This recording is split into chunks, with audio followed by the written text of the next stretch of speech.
हरे कृष्णा। श्री चैतन्य चरितामृत आदि लीला चैप्टर 4। श्री चैतन्य महाप्रभु की कृपा से एक मूर्ख बालक भी शास्त्र की दृष्टि के अनुसार ब्रज लीलाओं के भोक्ता भगवान कृष्ण के वास्तविक स्वभाव का वर्णन कर सकता है। श्री चैतन्य महाप्रभु की जय हो, नित्यानंद प्रभु की जय हो, श्री अद्वैताचार्य की जय हो, श्री चैतन्य के समस्त भक्तों की जय हो। मैंने चतुर्थ श्लोक का अर्थ बतला दिया। अब हे भक्तों, कृपा करके 5वें श्लोक की व्याख्या सुनो। मूल श्लोक का अर्थ बताने के लिए मैं पहले इसके अर्थ का आभास पेश करता हूँ। मैंने चतुर्थ श्लोक का सार अर्थ दे दिया है। पवित्र नाम के कीर्तन का प्रसार करने तथा ईश प्रेम को फैलाने के लिए यह अवतार होता है। यद्यपि यह सच है, किंतु यह तो भगवान के अवतार का बाह्य कारण है। कृपा करके भगवान के आविर्भाव का एक अन्य कारण, गुह्य कारण भी सुने। शास्त्र यही घोषणा करते हैं कि इसके पूर्व भगवान कृष्ण पृथ्वी का भार उतारने के लिए अवतरित हुए थे, किंतु यह भार उतारना भगवान का कार्य नहीं है। पालनकर्ता भगवान विष्णु ही ब्रह्मांड की रक्षा करते हैं, किंतु संसार का भार उतारने का काल एवं कृष्ण के अवतार का काल एक हो गए। जब पूर्ण भगवान अवतरित होते हैं तो भगवान के अन्य सारे अवतार उसमें आकर मिल जाते हैं। भगवान नारायण 4 मूल अंश वासुदेव, संकर्षण, प्रद्युम्न तथा अनिरुद्ध, मत्स्य तथा अन्य लीला अवतार, युगा अवतार तथा मनवंतर अवतार तथा अन्य जितने सारे अवतार हो सकते हैं, वे सारे के सारे कृष्ण रूप में अवतरित होते हैं। इस प्रकार पूर्ण भगवान साक्षात श्री कृष्ण प्रकट होते हैं।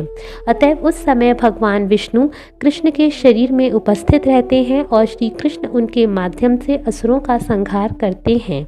इस प्रकार असुरों का संहार तो गौड़ कार्य होता है। अब मैं कृष्ण के अवतार का मुख्य कारण बतलाऊंगा। अवतार लेने की भगवान की इच्छा 2 कारणों से उत्पन्न हुई थी। वे ईश प्रेम के माधुर्य का आस्वादन करना चाह रहे थे और संसार में भक्ति का प्रसार रागानुराग अनुरक्ति के स्तर राग मार्ग पर करना चाहते थे। इस तरह वे परम प्रफुल्लित एवं सर्वाधिक करुणामय नाम से विख्यात थे। सारा ब्रह्मांड मेरे ऐश्वर्य भाव से पूरित है, किंतु उस ऐश्वर्य के भाव से निर्बल हुआ प्रेम मुझे संतुष्ट नहीं करता। यदि कोई मुझे परमेश्वर मानता है और अपने को मेरे अधीन, तो मैं ना तो उसके प्रेम के अधीन होता हूँ, ना ही उसके अधीन होता हूँ। मेरे भक्त जिस भी दिव्य रस में मेरी पूजा करते हैं, उसी भाव में मैं प्रतिदान करता हूँ। यह मेरा सहज स्वभाव है। मेरे भक्त जन जिस किसी रूप में मेरी शरण में आते हैं, मैं उन्हें उसी के अनुसार पुरस्कृत करता हूँ। हे पृथा के पुत्र, सारे लोग सभी प्रकार से मेरे पथ का अनुसरण करते हैं। यदि कोई मुझे अपना पुत्र, अपना मित्र या अपना पति मानकर और अपने को महान एवं मुझको उनके तुल्य या अपने से निम्न मानकर मेरी प्रेमा भक्ति करता है, तो मैं उसके अधीन हो जाता हूँ। जीवों द्वारा मेरे प्रति की गई भक्ति उनके नित्य जीवन की पुनर्जीवित करती है। हे व्रजवाला, मेरे प्रति तुम्हारा स्नेह तुम्हारे सौभाग्य है, क्योंकि इसी एकमात्र साधन से तुमने मेरा अनुग्रह प्राप्त किया है। मेरी माता कभी कभी अपने पुत्र के रूप में मुझे बांध देती है। वह मुझे अत्यंत असहाय समझकर मेरा लालन पालन करती है। मेरे मित्र शुद्ध मैत्री के कारण मेरे कंधों पर यह कहते चढ़ जाते हैं, किस प्रकार के बड़े पुरुष हो और तुम और हम समान हैं। यदि मेरी प्रियतमा रूठ कर मेरी वत्सरना करती है, तो वह वेदों की स्तुतियों से मेरे मन को विलक कर लेती है। मैं इन शुद्ध भक्तों को अपने साथ लेकर अवतरित होऊंगा और अनेक प्रकार के ऐसे अद्भुत खेल करूंगा जो वैकुंठ में भी अज्ञात हैं। मैं ऐसी ऐसी लीलाओं का विज्ञापन करूंगा जो मुझे भी आश्चर्यचकित करने वाली होंगी। योग माया के प्रभाव से गोपियों में यह भाव प्रेरित होगा कि मैं उनका उपपति हूँ। इसे ना तो गोपियाँ देख पाएंगी, ना मैं, क्योंकि हमारे मन सदैव एक दूसरे के सौंदर्य तथा गुणों पर मोहित रहेंगे। शुद्ध अनुरक्ति नैतिक तथा धार्मिक कर्तव्यों के मूल पर भी हमें मिलाने वाली है। भाग्य कभी हमें पास ला देगा तो कभी हमें विलग कर देगा। मैं इन सारे रसों के सार का आस्वादन करूंगा और इस तरह सारे भक्तों पर अनुग्रह करूंगा। तब व्रजवासियों के शुद्ध प्रेम के विषय में सुनकर भक्तगण समस्त धार्मिक अनुष्ठान एवं सकाम कर्म को त्याग कर रागानुराग प्रेम के मार्ग में मेरी पूजा करेंगे। कृष्ण अपने भक्तों पर दया प्रदर्शित करने के लिए अपना नर रूप धारण करते हैं तथा अपनी लीलाएं करते हैं। ऐसी लीलाएं सुन लेने के बाद मनुष्य को चाहिए कि वह उनकी सेवा में लग जाए। यहाँ पर भवेत क्रिया विधिलकार में है और हमें बतलाती है कि इसे अवश्य किया जाए। अवहेलना का अर्थ होगा कर्तव्य का परित्याग। जिस प्रकार ये इच्छाएं श्री कृष्ण के प्राकट्य का मूल कारण है और असुरों का वध मात्र आकस्मिक आवश्यकता होती है, उसी प्रकार भगवान श्री कृष्ण चैतन्य द्वारा युग धर्म का परिवर्तन आकस्मिक है। जब भगवान के अन्य कारण से अवतार लेना चाहा तो युग धर्म के परिवर्तन का भी समय आ खड़ा हुआ। इस प्रकार भगवान दो कारणों से अपने भक्तों के साथ अवतरित हुए और उन्होंने नाम संकीर्तन द्वारा प्रेम रूपी अमृत का आस्वादन किया। इस तरह उन्होंने अछूतों में भी कीर्तन का विस्तार किया। उन्होंने पवित्र नाम तथा प्रेम की माला गूंथ कर सारे संसार को पहना दी। इस प्रकार भक्त भाव धारण करके उन्होंने भक्ति का प्रचार किया और साथ ही स्वयं उसका अभ्यास किया। चार प्रकार के भक्त ईश प्रेम के चार प्रकार के रसों के पात्र हैं। ये रस हैं दास्य, सख्य, वात्सल्य तथा श्रृंगार। इस प्रकार का भक्त यह मानता है कि उसका भाव सर्वश्रेष्ठ है और इस प्रकार उस भाव में वह कृष्ण के साथ परम सुख का आस्वादन करता है। यदि हम तटस्थ होकर इन भावों की तुलना करें तो हम पाएंगे कि श्रृंगार भाव माधुरी में सर्वश्रेष्ठ है। उल्लासई रति प्रेम विभिन्न स्वादों में एक दूसरे से बढ़कर अनुभव की जाती है, किंतु जिस रति का क्रमशः स्वाद उच्चतम होता है वह मधुर रस के रूप में प्रकट होती है। इसलिए मैं इसे मधुर रस कहता हूँ। इसके भी दो विभाग हैं, स्वकीया तथा परकीया। परकीया मधुर भाव में रस की अत्यधिक वृद्धि होती है। ऐसा प्रेम व्रज के अतिरिक्त अन्यत्र नहीं मिलता। यह भाव व्रज बालाओं में असीम है, किंतु उनमें भी यह श्री राधा में अपनी पूर्णता को प्राप्त है। उनका शुद्ध प्रौढ़ प्रेम अन्यों के प्रेम को पार कर जाता है। उनका प्रेम कृष्ण द्वारा माधुर्य रस की मधुरता का आस्वादन किए जाने का कारण है। इसलिए गौरांग प्रभु ने, जो साक्षात श्री हरि हैं, राधा के भावों को स्वीकार करके इस तरह अपनी निजी इच्छाओं की पूर्ति की।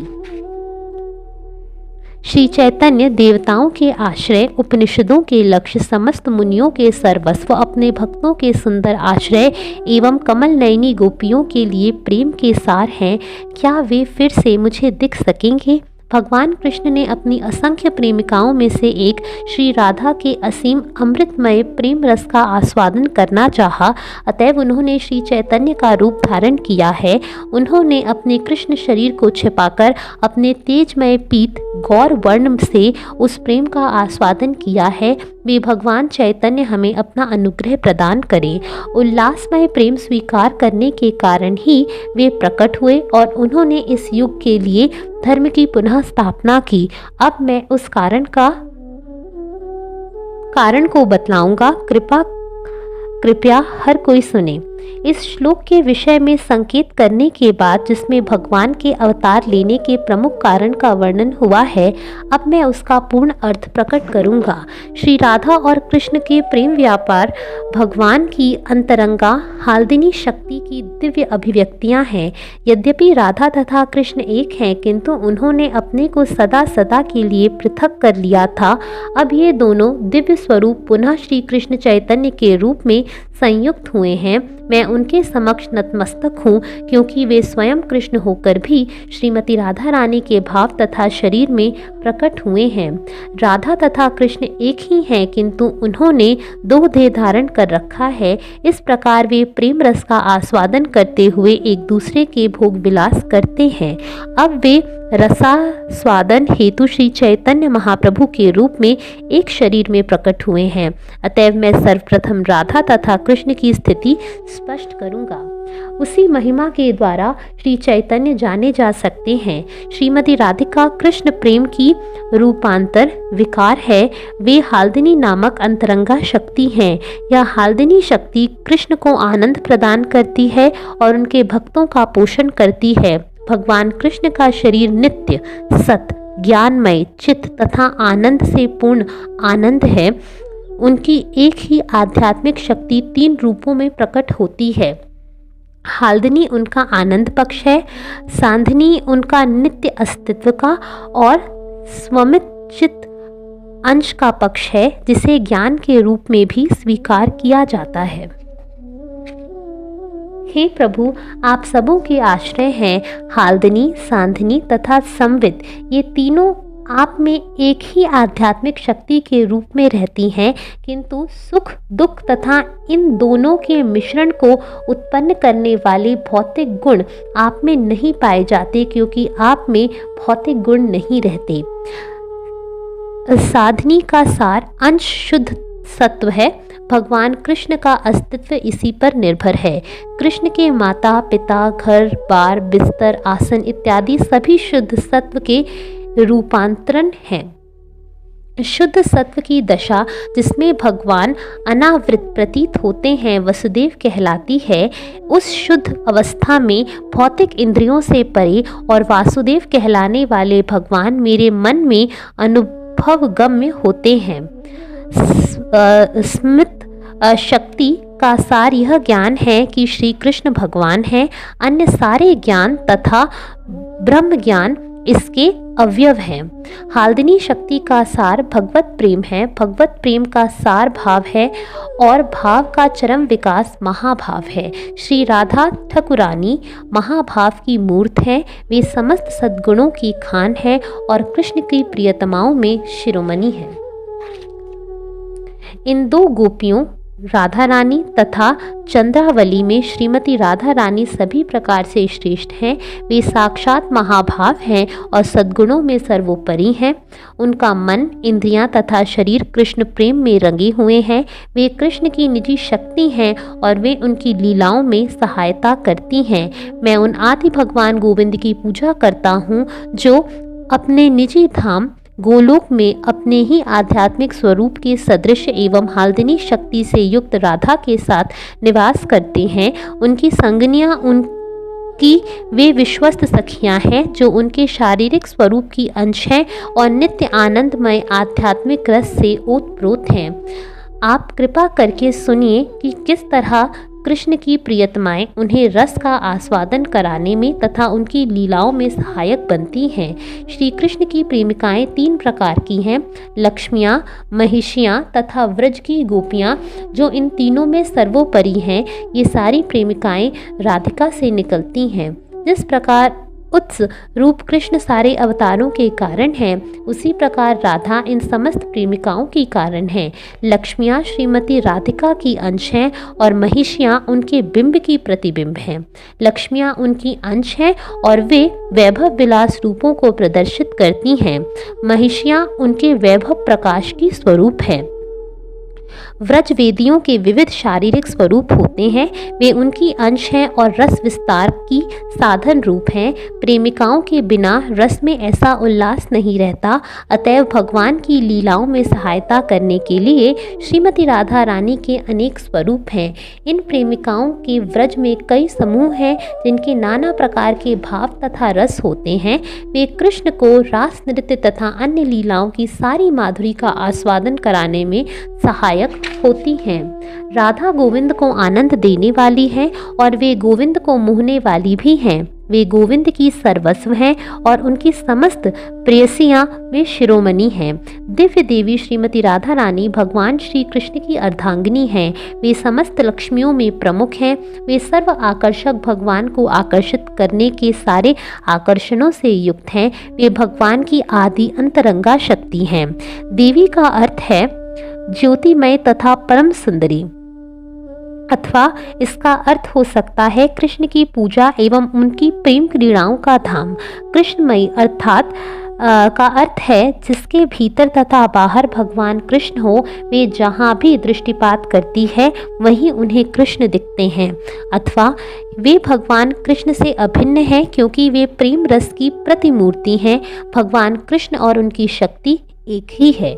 उनकी पूजा आराधना से भगवान कृष्ण की इच्छाएं पूर्ण होती हैं, इसलिए पुराणों में उन्हें राधिका कहा जाता है। गोविंद द्वारा भगवान की सचमुच पूजा की गई है, अतएव भगवान उनके द्वारा भगवान की सचमुच पूजा की गई है, अतएव भगवान गोविंद ने प्रसन्न होकर हम सबों को पीछे छोड़ दिया और उन्हें एकांत स्थान में ले आए हैं। अतएव राधा परम देवता हैं और वे सबों के लिए पूज्य हैं। वे सबों की रक्षा करने वाली हैं और संपूर्ण ब्रह्मांड की माता हैं। मैं सर्व लक्ष्मी का अर्थ पहले ही बतला चुका हूँ। राधा समस्त लक्ष्मियों का भी आदि स्रोत है, अथवा सर्व लक्ष्मी शब्द यह बतलाता है कि वे श्री कृष्ण के 6 ऐश्वर्यों का पूर्णतया प्रतिनिधित्व करती हैं, अतएव वे भगवान श्री कृष्ण की परम शक्ति हैं। सर्वकांति शब्द सूचित करता है कि उनके शरीर में समस्त सौंदर्य तथा कांति का आश्रय है। सारी लक्ष्मियां उन्हीं से अपना सौंदर्य प्राप्त करती हैं। कांति शब्द का यह भी अर्थ हो सकता है भगवान कृष्ण की सारी इच्छाएं। भगवान कृष्ण की सारी इच्छाएं श्रीमती राधा रानी में निहित हैं। श्रीमती राधिका भगवान कृष्ण की सारी इच्छाएं पूर्ण करती हैं। यही सर्वकांति शब्द का अर्थ है। भगवान कृष्ण जगत को मोहते हैं किंतु श्री राधा उन्हें भी मोहती हैं, अतएव वे देवताओं में सर्वश्रेष्ठ हैं। श्री राधा पूर्ण शक्ति हैं और भगवान कृष्ण पूर्ण शक्ति के स्वामी हैं। जैसा कि शास्त्रों का प्रमाण है, ये दोनों भिन्न नहीं हैं। जिस तरह कस्तूरी तथा उसकी गंध एक दूसरे से पृथक नहीं होते, अथवा अग्नि और उसकी ऊष्मा अभिन्न है, उसी तरह वे राधा तथा कृष्ण अभिन्न हैं। इस प्रकार राधा तथा कृष्ण एक हैं, फिर भी उन्होंने लीला रस भोगने के लिए 2 स्वरूप धारण कर रखे हैं। प्रेम भक्ति का संचार करने के लिए श्री कृष्ण श्री राधा रानी के भाव तथा वर्ण कांति को लेकर श्री चैतन्य के रूप में प्रकट हुए। इस प्रकार मैंने 5वें श्लोक के अर्थ की व्याख्या पूरी कर दी है। 6ठे श्लोक की व्याख्या करने के लिए सर्वप्रथम मैं इसके अर्थ की ओर इंगित करूंगा। भगवान संकीर्तन का प्रचार करने के लिए अवतरित हुए, यह बाह्य प्रयोजन है जिसे मैं पहले ही इंगित कर चुका हूँ। भगवान कृष्ण के अवतार का एक प्रमुख कारण है, यह उनके प्रेम विनिमय के सर्वश्रेष्ठ भोक्ता होने से फलस्वरूप उत्पन्न होता है। यह अत्यंत गूढ़ कारण 3 प्रकार का है। इसको स्वरूप दामोदर ने प्रकट किया है। स्वरूप गोसाई प्रभु के अत्यंत घनिष्ठ संगी हैं, अतएव वे इन प्रसंगों को भली भांति जानते हैं। चैतन्य महाप्रभु का हृदय श्रीमती राधिका के भावों की मूर्ति है। इस प्रकार उसमें हर्ष तथा पीड़ा की भावनाएं निरंतर उठती रहती हैं। अपनी लीलाओं के अंतिम अंश में चैतन्य महाप्रभु भगवान कृष्ण के वियोग के उन्माद से ग्रस्त थे। वे गलत काम कर बैठते थे और प्रलाप करते थे। जिस प्रकार उद्धव को देखकर राधिका पागल हो गई थी, उसी तरह चैतन्य महाप्रभु विरह के पागलपन से रात दिन ग्रस्त रहते थे। रात में वे स्वरूप दामोदर के गले में अपनी बाहें डालकर शोक में प्रलाप करते थे, अष्टकंटक बकते थे। वे आवेश में आकर अपने हृदय की बात कह देते थे। जब उनके हृदय में कोई भाव उठता था तो स्वरूप दामोदर गीत गाकर या उसी तरह का श्लोक सुनाकर उन्हें संतुष्ट करते थे। अभी इन लीलाओं का विश्लेषण करना आवश्यक नहीं है, मैं इन सबों को विस्तार से बतलाऊंगा। पहले भगवान कृष्ण ने व्रज के 3 अवस्थाओं कौमार, पौगड़ तथा किशोर का प्रदर्शन किया। इनमें से उनकी किशोरावस्था विशेष रूप से महत्वपूर्ण है। माता पिता के स्नेह से उनके कौमार बचपन को सफल बनाया। उनका पौगड़ अपने मित्रों के साथ अत्यंत सफल था। युवावस्था, किशोरावस्था में उन्होंने श्रीमती राधिका तथा अन्य गोपियों के साथ रास नृत्य आदि लीलाओं में अपनी इच्छा पूर्ति करते हुए रससार का आस्वादन किया। अपनी किशोरावस्था में भगवान कृष्ण ने अपनी तीनों अवस्थाओं एवं सारे ब्रह्मांड को रास नृत्य जैसी दंपत्ति प्रेम की लीलाओं से सफल बनाया। भगवान मधुसूदन ने शरतकालीन रातों में रत्न सदृश गोपियों के मध्य लीलाओं में अपनी किशोरावस्था का आनंद लूटा। इस तरह उन्होंने जगत के दुर्भाग्य को दूर भगा दिया। भगवान कृष्ण ने जब श्रीमती राधा रानी की उनकी सखियों के समक्ष गत रात में उनके साथ रति क्रीड़ा से संबंधित शब्द कहे तो लजाकर उनकी आंखें बंद हो गईं। तत्पश्चात उन्होंने उनके वक्षस्थल पर खिलवाड़ करते हुए मकर के चित्र खींचने में अपनी परम चातुरी दिखलाई। इस तरह भगवान हरि ने लता कुंज में राधा तथा उनकी सखियों के साथ लीलाएं करके अपनी किशोरावस्था को सफल बनाया। हरिरेश ने मैं पौंड्रमासी यदि भगवान हरि श्रीमती राधा रानी सहित मथुरा में अवतरित न हुए होते तो यह सारी सृष्टि और विशेषतया कामदेव विफल हुए होते। यद्यपि समस्त रसों के आगार भगवान कृष्ण ने इस तरह से पहले ही प्रेम रस के सार का चर्वण किया था तो भी वे तीनों इच्छाओं को पूरा करने में असमर्थ थे। यद्यपि उनका आस्वादन करने का प्रयास उन्होंने किया था। सर्वप्रथम मैं उनकी पहली इच्छा की व्याख्या करूंगा। कृष्ण कहते हैं कि मैं सारे रसों का मूल कारण हूँ, मैं पूर्ण आध्यात्मिक सत्य हूँ और मैं पूर्ण आनंद से युक्त हूँ, किंतु श्रीमती राधा रानी का प्रेम मुझे उन्मत्त कर देता है। मैं राधा के प्रेम की उस शक्ति को नहीं जानता जिससे वे मुझे विह्वल बनाती हैं। राधिका का प्रेम मेरा गुरु है और मैं उनका नर्तक शिष्य हूँ। उसका प्रेम मुझसे अनेक नए नए नाच करवाता है। हे प्यारी सखी वृंदा, तुम कहाँ से आ रही हो? मैं श्री हरि के चरणों से आ रही हूँ। वे कहाँ हैं? वे राधा कुंड के तट पर जंगल में हैं। वे वहाँ क्या कर रहे हैं? वे नाचना सीख रहे हैं। उनका गुरु कौन है? राधा। तुम्हारी मूर्ति उसे पीछे पीछे नचा रही है और स्वयं एक चतुर नर्तकी की तरह हर वृक्ष तथा हर लता में सभी दिशाओं में अपने अपने को प्रकट कर रही है। मुझे श्रीमती राधा रानी के प्रेमास्वादन से जो भी आनंद मिलता है उससे वह मेरी अपेक्षा करोड़ों गुना अधिक प्रेम का आस्वादन करती है। जिस प्रकार मैं समस्त परस्पर विरोधी गुणों का आगार हूँ, उसी प्रकार राधा का प्रेम भी वैसे ही विरोधों से सदैव पूर्ण रहता है। राधा का प्रेम सर्वव्यापी है, उसमें विस्तार की कोई गुंजाइश नहीं है, फिर भी वह निरंतर बढ़ता रहता है। निश्चित रूप से उनके प्रेम में बढ़कर कुछ भी नहीं है, लेकिन उनका प्रेम गर्व से रहित है। यह उसकी महानता का सूचक है। उसके प्रेम से बढ़कर कुछ भी नहीं है, किंतु उसका आचरण सदैव विकृत तथा कुटिल रहता है। मुर असुर के शत्रु कृष्ण के लिए राधा के प्रेम की जय हो। यद्यपि वह सर्वव्यापी है, किंतु वह प्रतिक्षण बढ़ना चाहता है। यद्यपि वह महत्वपूर्ण है, किंतु गर्व से विहीन है। यद्यपि यह शुद्ध है, किंतु सदैव द्वैत भाव से जकड़ा हुआ रहता है। श्री राधिका उसी प्रेम की परम आश्रय है और मैं उसका एकमात्र शिष्य हूँ। मैं उस आनंद का आस्वाद करता हूँ जिसका पात्र है प्रेम का विषय, किंतु उस प्रेम की आश्रय राधा का आनंद करोड़ गुना अधिक है। मेरा मन आश्रय द्वारा अनुभव किए जाने वाले आनंद का आस्वादन करने के लिए दौड़ रहा है, किंतु मैं सारे यत्नों के बावजूद भी उसका आस्वादन नहीं कर सकता। मैं उसका आस्वादन कैसे करूं?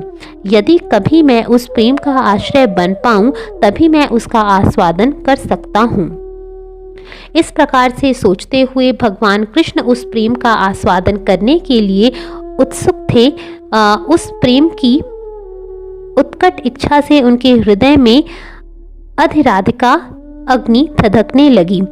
यह थी पहली इच्छा। अब दूसरी इच्छा के बारे में सुने। अपना सौंदर्य देखकर भगवान कृष्ण विचार करने लगे। मेरी माधुरी अद्भुत, अनंत एवं पूर्ण है। तीनों लोकों में कोई इसकी सीमा नहीं पा सकता। केवल राधिका अपने प्रेम बल से मेरी माधुरी के सारे अमृत का आस्वादन करती है। यद्यपि राधा का प्रेम शीशे की तरह स्वच्छ है, किंतु इसकी स्वच्छता प्रतिक्षण बढ़ती जाती है। मेरे माधुर्य में विस्तार की गुंजाइश नहीं है, किंतु उस शीशे के समक्ष यह नित नवीन सौंदर्य के साथ उद्भासित होता है। मेरे माधुर्य एवं राधा के प्रेम रूपी शीशे के बीच निरंतर स्पर्धा चलती रहती है। वे दोनों बढ़ते जाते हैं, किंतु उनमें से कोई हारना नहीं जानता। मेरा माधुर्य दिन प्रतिदिन नवीन होता रहता है। भक्तगण अपने अपने प्रेम के अनुसार उसका आस्वादन करते हैं। जब मैं अपने माधुर्य को शीशे में देखता हूँ तो उसका आस्वादन करने को मन करता है, किंतु तो भी मैं ऐसा नहीं कर सकता। यदि मैं उसका आस्वादन करने का उपाय सोचता हूँ तो मैं राधिका पद के लिए ललायत जान पड़ता हूँ। वह कौन है जो मुझसे भी अधिक माधुर्य को प्रकट कर रहा है, जिसका इसके पूर्व अनुभव नहीं हुआ और जो सबों को आश्चर्य में डाल रहा है। हाय, मेरा मन इस सौंदर्य को देखकर मोहग्रस्त हो गया है और मैं स्वयं श्रीमती राधा रानी की भांति इसका भोग करना चाहता हूँ। कृष्ण के सौंदर्य में एक स्वाभाविक शक्ति होती है। यह स्वयं कृष्ण समेत सारे नर नारियों के हृदयों को पुलकित कर देता है। उनकी मीठी वाणी तथा बांसुरी को सुनकर या उनके सौंदर्य को देखकर सबों के मन आकृष्ट हैं। यहाँ तक कि स्वयं कृष्ण भी उस माधुर्य का आस्वादन करने के लिए प्रयत्नशील होते हैं। जो व्यक्ति उस माधुर्य के अमृत का निरंतर पान करता है, उसकी प्यास कभी नहीं बुझती, प्रत्युत वह निरंतर बढ़ती जाती है। ऐसा व्यक्ति अतृप्त रहकर ब्रह्मा जी की निंदा यह कहकर करने लगता है कि वे सृजन कला से भली भांति भिज्ञ नहीं अपितु निकट अनुभवी हैं। उन्होंने कृष्ण सौंदर्य देखने के लिए करोड़ों आंखें क्यों नहीं दी? उन्होंने केवल 2 आंखें दी हैं और वे भी पलक मारती रहती हैं। तो भला मैं कृष्ण के सौंदर्य मुख को, सुंदर मुख को कैसे देख सकूंगी? गोपियाँ कहती हैं, हे कृष्ण, जब आप दिन में जंगल चले जाते हैं और हम आपके मधुर एवं सुंदर घुंघराले बालों से घिरे आपके मुखमंडल को नहीं देखती तो हमारे लिए आधा क्षण भी एक युग के समान बन जाता है और तब हम उस सृष्टा को निरा मूर्ख मानती हैं जिसने हमारी आँखों के ऊपर पलकें बना दी हैं जिनसे हम आपको देखते हैं। गोपियों ने दीर्घकालीन विछोह के बाद अपने प्रिय कृष्ण को कुरुक्षेत्र में देखा। उन्होंने अपने नेत्रों के माध्यम से अपने हृदयों में उन्हें प्राप्त किया और उनका आलिंगन किया। उन्हें इतना उत्कृष्ट हर्ष हुआ कि सिद्ध योगियों को भी ऐसा हर्ष प्राप्त नहीं हो सकता। गोपियाँ सृष्टा को यह कहकर कोसने लगी कि उसने पलकें क्यों बनाई जो उनके देखने में बाधक बन रही हैं। कृष्ण दर्शन से बढ़कर नेत्रों के लिए कोई दूसरा फल नहीं है। जो भी उनका दर्शन पाता है वह सचमुच परम भाग्यशाली है। गोपियाँ कहती हैं, हे सखियों, वे आँखें जो महाराज नंद के पुत्रों का दर्शन करती हैं निश्चय ही भाग्यशाली हैं। जैसे ही ये दोनों पुत्र श्री कृष्ण और बलराम अपने सखाओं के साथ गायों को हाँकते हुए वन में प्रवेश करते हैं, वे अपने होठों पर वंशी रखते हैं और वृंदावन के निवासियों की और कटाक्ष से देखते हैं। उनके लिए जिनके पास आंखें हैं, इससे बढ़कर कोई अन्य देखने योग्य वस्तु नहीं है। मथुरा की स्त्रियां कहती हैं, ना जाने गोपियों ने कौन सा तप किया है, वे अपनी आंखों से भगवान कृष्ण के मुखमंडल रूपी अमृत का निरंतर पान करती हैं, जो लावण्य का सार है और तथा अतुलनीय है। वही लावण्य, सौंदर्य, यश तथा ऐश्वर्य का एकमात्र आश्रय है। वह स्वयं में पूर्ण, चिरंजीव तथा अतीव विरल है। भगवान कृष्ण की माधुरी अद्वितीय है और उनका बल भी अद्वितीय है। ऐसी सुंदरता के श्रवण मात्र से मन चलायमान हो उठता है। भगवान कृष्ण का अपना सौंदर्य उन्हें ही आकृष्ट करता है, किंतु उसका पूर्णतया भोग न कर सकने के कारण उनका मन खिन्न बना रहता है। यह उनकी द्वितीय इच्छा का विवरण है। अब मैं तीसरी इच्छा का वर्णन करता हूँ, कृपया ध्यान से सुने। यह रस सिद्धांत अत्यंत गूढ़ है। एकमात्र स्वरूप दामोदर ही इसके विषय में अधिक जानते हैं। यदि कोई अन्य व्यक्ति इसे जानने का दावा करता है तो उसने उनसे सुना होगा, क्योंकि वे चैतन्य महाप्रभु के अत्यंत घनिष्ठ संगी थे। गोपियों का प्रेम रूढ़ भाव कहलाता है। यह शुद्ध एवं निष्कलंक है। यह कभी भी काम विषय वासना नहीं हो सकता। गोपियों का शुद्ध प्रेम काम के नाम से विख्यात हो गया है। श्री उद्धव जैसे भगवत भक्त उस प्रेम का आस्वाद करने की इच्छा करते हैं। काम और प्रेम के अलग अलग लक्षण होते हैं। जिस प्रकार लोहे और सोने के भिन्न भिन्न स्वभाव होते हैं। अपनी निजी इंद्रियों की तृप्ति करने की इच्छा काम है, किंतु कृष्ण की इंद्रियों को तुष्ट करने की इच्छा प्रेम है। काम का लक्ष्य अपनी इंद्रियों का भोग करना मात्र है, किंतु प्रेम भगवान कृष्ण के सुख का ध्यान रखता है और अत्यंत प्रबल होता है। सामाजिक रीतियाँ, शास्त्रीय आदेश, शारीरिक आवश्यकताएं, सकाम कर्म, लज्जा, धैर्य, शारीरिक सुख, इंद्रिय तृप्ति तथा वर्णाश्रम धर्म का वह मार्ग जिसे छोड़ पाना कठिन है, इन सबों को गोपियों ने त्याग दिया है। साथ ही उन्होंने भगवान कृष्ण की सेवा के हेतु अपने परिवार वालों, उनके द्वारा दिए गए दंड तथा फटकार को त्याग दिया है। वे उनके सुख के लिए उनकी प्रेमा भक्ति करती हैं। यह भगवान कृष्ण के प्रति दृढ़ अनुराग कहलाता है। यह उसी तरह निष्कलंक है जिस तरह दाग रहित स्वच्छ वस्त्र। अतएव काम तथा प्रेम सर्वथा भिन्न होते हैं। काम घने अंधेरे की भांति होता है, किंतु प्रेम चमकते सूर्य के समान होता है। इस प्रकार गोपियों के प्रेम में काम की रंच मात्र भी गंध नहीं है। कृष्ण के साथ उनका संबंध एकमात्र उनके सुख के लिए है। हे प्रिय, आपके चरण कमल इतने मुलायम हैं कि हम उन्हें डरती हुई अपने वक्षस्थल पर धीरे से रखती हैं कि कहीं आपके पैरों में चोट ना लग जाए। हमारा प्राण एकमात्र आप पर टिका है, इसलिए हमारे मन इस आशंका से पूर्ण होते हैं कि आपके चरण जंगल के मार्ग पर चलते हुए कहीं कंकड़ों से शत विशत ना हो जाएं।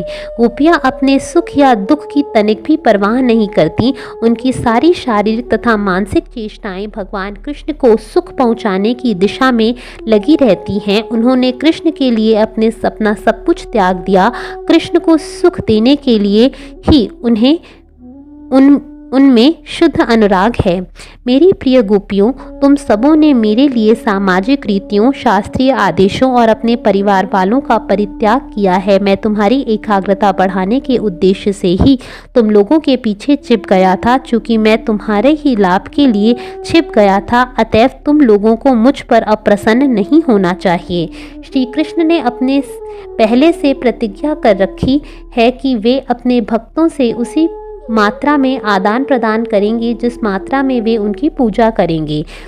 हे पृथा पुत्र, मेरे भक्त जिस किसी प्रकार से मेरी शरण में आते हैं, मैं उसी के अनुसार उन्हें पुरस्कार प्रदान करता हूँ।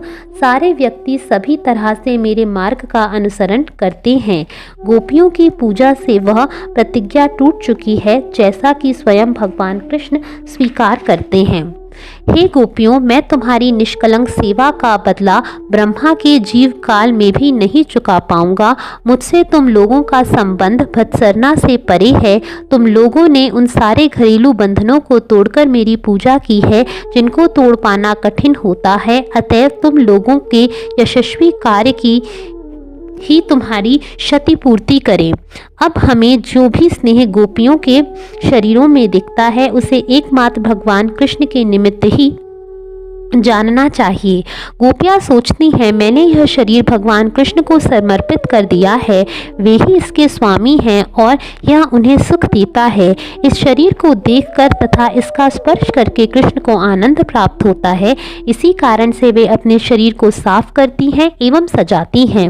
हे अर्जुन, गोपियों से बढ़कर मेरे लिए प्रगाढ़ प्रेमाभाजन कोई दूसरा नहीं है। वे अपने शरीरों को स्वच्छ करती तथा सजाती हैं, क्योंकि उन्हें उन्हें मेरा समझती हैं। गोपियों के भाव का दूसरा अद्भुत स्वभाव यह है कि इसकी शक्ति बुद्धि की समझ से परे है। जब गोपियाँ कृष्ण का दर्शन करती हैं तो उन्हें असीम आनंद प्राप्त होता है। यद्यपि उन्हें ऐसे आनंद की तनिक भी इच्छा नहीं रहती। उन्हें देखकर कृष्ण को जितना आनंद मिलता है उससे करोड़ों गुना आनंद गोपियों को मिलता है। गोपियों को निजी सुख के लिए कोई चाह नहीं है, फिर भी उनका आनंद बढ़ता जाता है। यह निश्चित रूप से विरोध है। इस विरोध का मुझे केवल एक हल सूझता है कि गोपियों का सुख उनके लिए कृष्ण के सुख में निहित है। जब कृष्ण गोपियों को देखते हैं तो उनकी प्रसन्नता बढ़ जाती है और उनकी अद्वितीय माधुरी भी बढ़ जाती है। गोपियाँ सोचती हैं हमें देखकर कृष्ण को इतना सुख मिलता है। इस विचार से उनके सुखों तथा शरीरों की पूर्णता तथा सुंदरता बढ़ जाती है। गोपियों की सुंदरता देखकर भगवान कृष्ण की शोभा बढ़ जाती है और गोपियाँ जितना ही भगवान कृष्ण की शोभा को देखती हैं उतना ही उनका सौंदर्य बढ़ जाता है। इस प्रकार उनके बीच होड़ लग जाती है जिसमें कोई भी अपनी हार स्वीकार नहीं करता, किंतु कृष्ण गोपियों के सौंदर्य तथा उनके सद्गुणों से प्रसन्न से आनंद प्राप्त करते हैं और जब गोपियाँ उनके आनंद को देखती हैं तो उनकी प्रसन्नता बढ़ जाती है। इस प्रकार हम देखते हैं कि गोपियों की प्रसन्नता से श्री कृष्ण की प्रसन्नता का पोषण होता है। इस कारण से गोपियों के प्रेम में काम दोष नहीं पाया जाता। मैं केशव की पूजा करता हूँ। व्रज के जंगल से लौटते समय उनकी गोपियाँ अपने महलों की छतों पर चढ़ जाती हैं और सैकड़ों प्रकार की तिरछी चितवनें और मंद मुस्कानों से युक्त होकर रास्ते में उनसे मिलकर उनकी पूजा करती हैं। उनकी आँखों के कोर बड़े भौरे के समान गोपियों के स्तनों का विचरण करते हैं। गोपियों के प्रेम का एक अन्य स्वाभाविक चिन्ह भी है जो दिखलाता है कि इनमें लेश मात्र भी काम वासना नहीं है। गोपियों का प्रेम भगवान कृष्ण के माधुर्य का पोषण करता है। बदले में यह माधुर्य उनके प्रेम को वर्धित करता है क्योंकि वे अत्यधिक तुष्ट हो जाती हैं। प्रेम के आश्रय का सुख उस प्रेम के विषय में है। यह अमृत तृप्ति, यह आत्म तृप्ति की इच्छा से संबंध नहीं है। जहाँ भी स्वार्थ रहित प्रेम होता है वहाँ उसकी यही रीति है। जब प्रीति का विषय प्रसन्न होता है तो प्रीति के आश्रय को प्रेम प्राप्त होता है। जब प्रेम का आनंद भगवान की सेवा में बाधक बनता है तो भक्त ऐसे आनंद से क्रुद्ध हो उठता है। श्री दारुक को अपनी प्रेम की सुखानुभूति नहीं हुई क्योंकि उसके अंग स्तभित हो गए, जिनके कारण भगवान कृष्ण पर उसका पंखा चलना रुक गया। यही नहीं, शुद्ध भक्त 5 प्रकार की मुक्ति के माध्यम से अपने सुख की कामना करने के लिए कृष्ण की प्रेमा भक्ति कभी नहीं छोड़ते। जिस प्रकार गंगा नदी का स्वर्गिक जल आबाद गति से समुद्र में बहकर जाता है, उसी प्रकार मेरे भक्तों के मन मेरा गुणगान सुनते ही सबों के हृदयों में वास करने वाले मुझ तक चले आता है।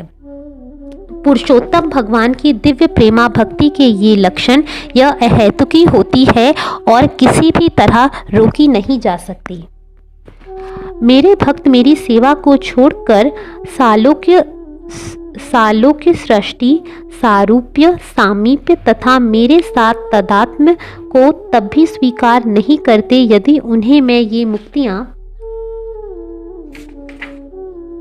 दूं। मेरे भक्त मेरी सेवा द्वारा अपनी इच्छाएं पूरी करने के बाद ऐसी सेवा से सहज प्राप्य 4 प्रकार की मुक्तियों को स्वीकार नहीं करते, तो फिर वे काल प्रवाह के साथ नष्ट होने वाले किसी आनंद को स्वीकार क्यों करने लगे। गोपियों के सहज प्रेम में काम की गंध नहीं आती। यह निर्दोष, उज्ज्वल एवं पिघले सोने की भांति शुद्ध है। गोपियां भगवान कृष्ण की सहायक, गुरु, मित्र, पत्नी, प्रिय शिष्या, सखी तथा दासी हैं। हे पार्थ, मैं तुमसे सत्य कहता हूँ, गोपियाँ मेरी सहायक, गुरु, शिष्या, सेविका, मित्र तथा प्रेयसी हैं। मैं नहीं जानता कि वे मेरे लिए क्या नहीं हैं। गोपियाँ कृष्ण की इच्छाओं को मानती हैं और वे यह भी जानती हैं कि उनके सुख के लिए किस प्रकार पूर्ण प्रेमा भक्ति करनी चाहिए। वे अपने प्रियतम इष्ट की तुष्टि के लिए उनकी दक्षता पूर्वक सेवा करती हैं। हे पार्थ, गोपियाँ मेरी महानता, मेरी प्रेमा भक्ति, मेरे सम्मान तथा मेरी मनोभावना को जानती हैं। वस्तुतः अन्य कोई इन्हें जान भी नहीं सकता। गोपियों में श्रीमती राधिका सर्वोपरि हैं। वे सौंदर्य, सद्गुण, सौभाग्य तथा प्रेम में सबों से बढ़कर हैं। जिस प्रकार राधा कृष्ण को प्रिय है, उसी प्रकार उनका स्नान स्थल राधा कुंड भी उन्हें प्रिय है। अकेले वे ही समस्त गोपियों में उनकी सबसे अधिक प्रिया हैं। हे पार्थ, तीनों लोकों में यह पृथ्वी विशेष रूप से भाग्यशालिनी है, क्योंकि इसी पर वृंदावन पुरी स्थित है। और वृंदावन में भी गोपियां विशेष रूप से महिमा मंडित हैं, क्योंकि मेरी श्रीमती राधा रानी उन्हीं में से हैं। अन्य सारी गोपियां राधा रानी के साथ कृष्ण की लीलाओं के आनंद को बढ़ाने वाली हैं। गोपियां उनके पारस्परिक सुख में उपकरण का कार्य करती हैं। राधा कृष्ण की प्राण प्रिया हैं और वे उनके जीवन की संपत्ति हैं। उनके बिना गोपियां कृष्ण को आनंद नहीं दे सकती।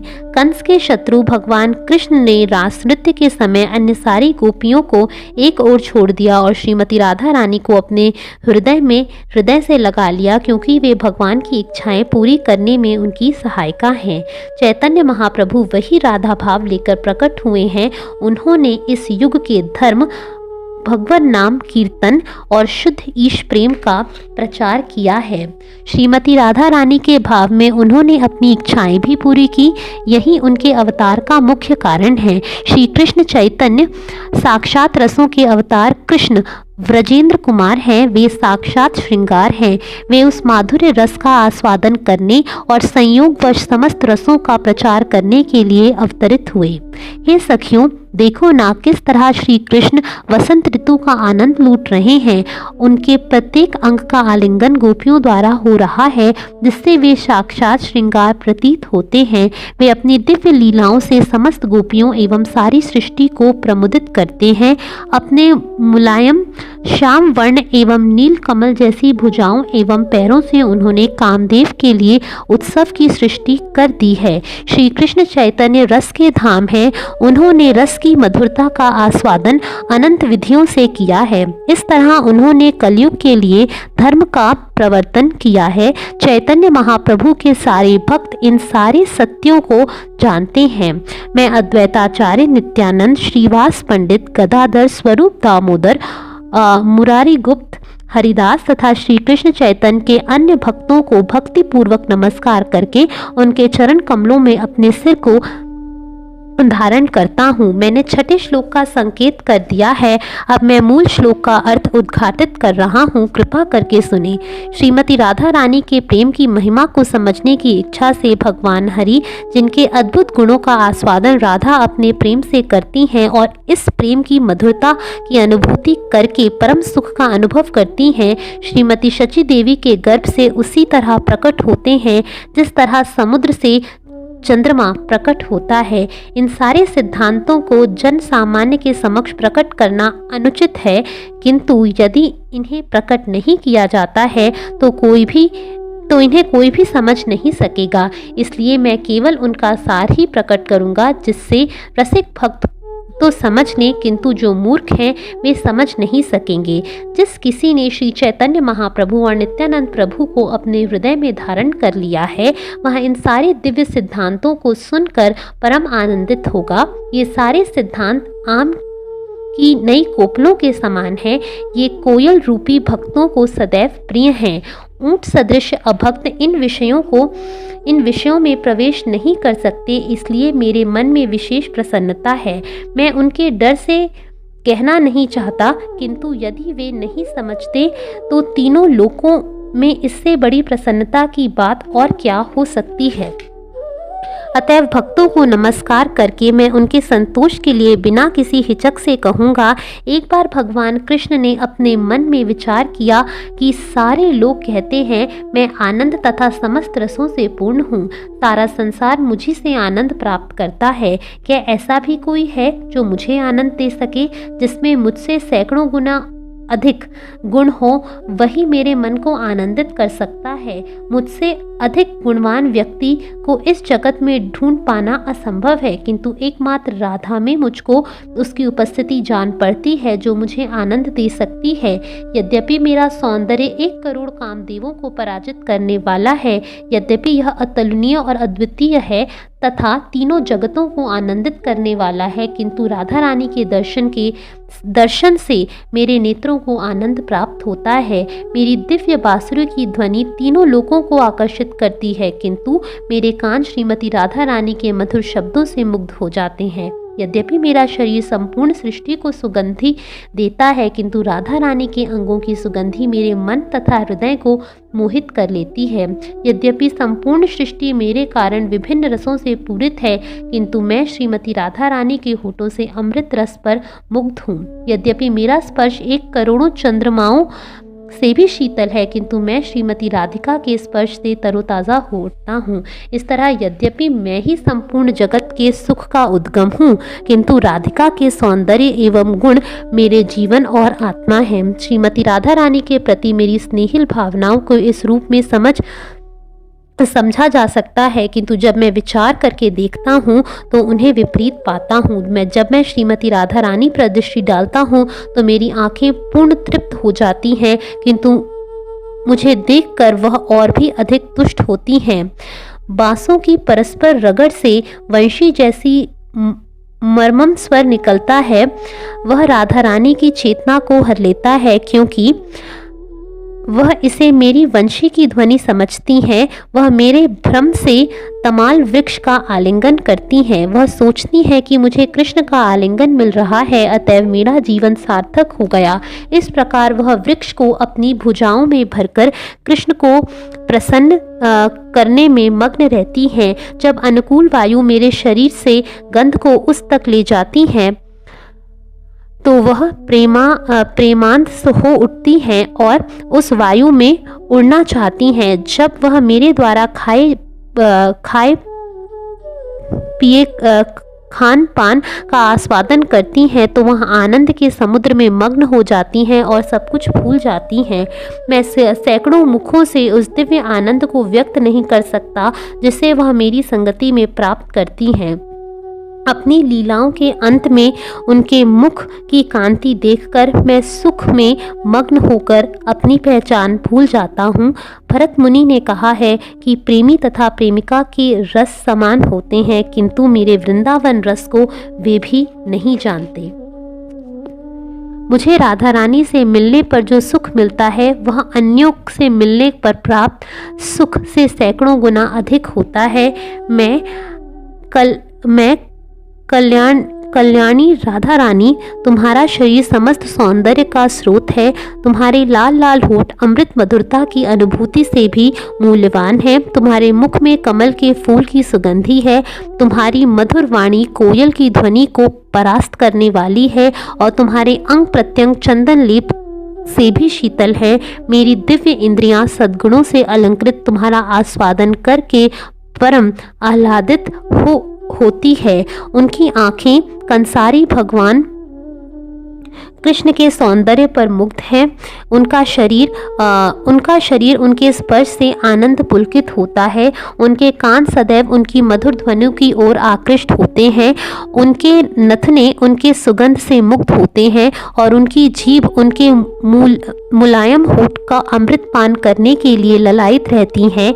वे आत्मसंयम का बहाना करके अपना कमल सदृश मुख लटकाए रहती हैं, किंतु कृष्ण के प्रति उनके रागानुराग प्रेम के बाह्य लक्षण प्रकट हुए बिना नहीं मानते। यह विचार करने पर मैं समझ सकता हूँ कि मुझ में कोई अज्ञात रस है जो मुझे मोहित करने वाली श्रीमती राधा रानी को संपूर्ण रूप से वश में करता है। मैं सदैव उस सुख का आस्वादन करने के लिए उत्सुक रहता हूँ जो राधा रानी मुझसे प्राप्त करती हैं। अनेक यत्नों के बावजूद मैं उसका आस्वादन नहीं कर पाया, किंतु जब मैं अधिक मधुरता को सूंघता हूँ तो उस सुख का आस्वादन करने की इच्छा होती है। मैं रसों का स्वाद लेने के लिए संसार में प्रकट हुआ हूँ। मैं शुद्ध प्रेम के रसों का अनेक प्रकार से आस्वादन करूँगा। मैं भक्तों के रागानुराग प्रेम के प्रकट होने वाली भक्ति की शिक्षा अपनी लीलाओं का प्रदर्शन करके दूंगा। किंतु ये तीनों इच्छाएं पूरी नहीं हुई, क्योंकि विपरीत पद भावों से इनका आस्वादन नहीं किया जा सकता। श्री राधिका की भाव कांति को स्वीकार किए बिना ये तीनों इच्छाएं पूरी नहीं हो सकती। अतएव राधा रानी के भावों को तथा उनके शारीरिक अंग को धारण करके इन तीनों इच्छाओं को पूरा करने के लिए मैं अवतरित होऊंगा। इस तरह भगवान कृष्ण इस एक नतीजे पर पहुँचे। उसी समय युगावतार का समय आ गया। उस समय श्री अद्वैत निष्ठा से उनकी पूजा कर रहे थे। उन्होंने अपनी तेज पुकार से भगवान को आकृष्ट किया। सर्वप्रथम श्री कृष्ण ने अपने माता पिता एवं गुरुजनों को प्रकट होने दिया। फिर स्वयं कृष्ण राधिका का भाव एवं उनका वर्ण लेकर नवद्वीप में माता शची के गर्भ से उसी तरह प्रकट हुए जिस तरह पूर्ण चंद्रमा क्षीर सागर से प्रकट होता है। मैंने श्री रूप गोस्वामी के चरण कमलों का ध्यान धरकर छठे श्लोक की इस तरह व्याख्या की। मैं इन 2 श्लोकों प्रथम अध्याय के श्लोक 5 तथा 6 की व्याख्या की संपुष्टि श्रील रूप गोस्वामी के श्लोक से कर सकता हूँ। भगवान कृष्ण ने प्रेमिकाओं के समूह में से एक श्री राधा के असीम अमृतोपम रस का आस्वादन करने की इच्छा की। अतएव उन्होंने श्री चैतन्य का स्वरूप धारण किया। उन्होंने राधा के तेजोमय गौर वर्ण से अपने श्याम वर्ण को छिपाते हुए उस प्रेम का आस्वादन किया। वे चैतन्य महाप्रभु हम सबों पर अपनी कृपा का दान दें। इस प्रकार प्रथम 6 श्लोकों में मंगलाचरण श्री चैतन्य के सत्य की अनिवार्य प्रकृति एवं उनके प्राकट्य की आवश्यकता को प्रस्तुत किया गया है। मैं श्री कृष्णदास के रूप तथा श्री रघुनाथ के चरण कमलों की प्रार्थना करते हुए उनके पद चिन्हों पर चलकर श्री चैतन्य चरितामृत का वर्णन कर रहा हूँ। हरे कृष्णा।